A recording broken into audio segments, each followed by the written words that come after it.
The mentors are veterans themselves who are dedicated to helping veterans who are in trouble with the law and to stay with them, to be an advocate for them, to be a support for them as they march through the Veterans Treatment Court program.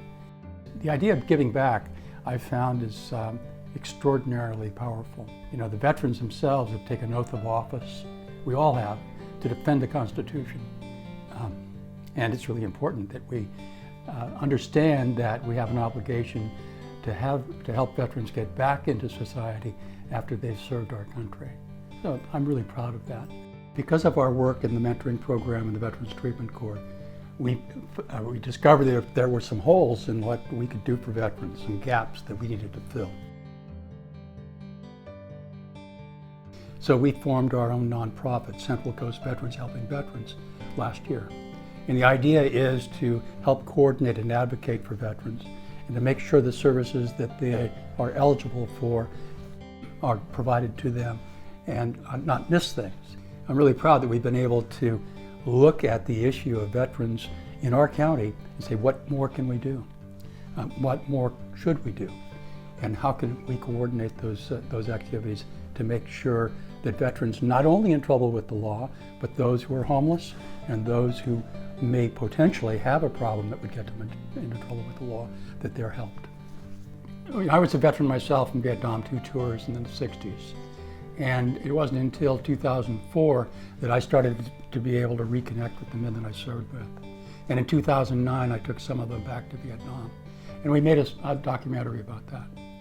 And I recognized that it was important for them to really get a picture, a newer picture of what that country looked like and what the people looked like and how responsive the people might be to have former enemies come back and spend time there.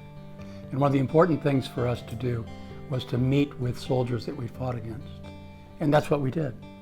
And we sat down, broke bread with them, heard their stories about their lives. And the thing was that they never said anything like, we won the war and you lost, or anything like that. It was just an understanding that there can be kind of a mutual admiration for people who have once fought against each other.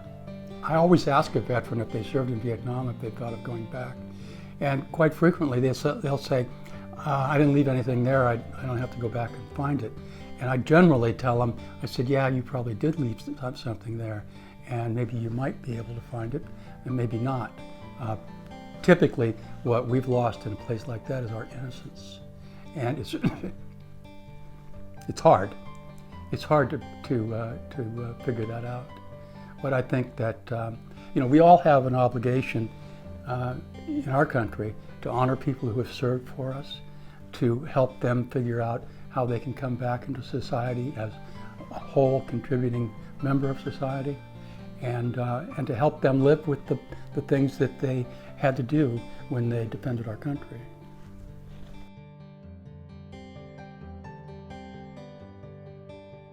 What we're doing is actually, I think we're saving lives.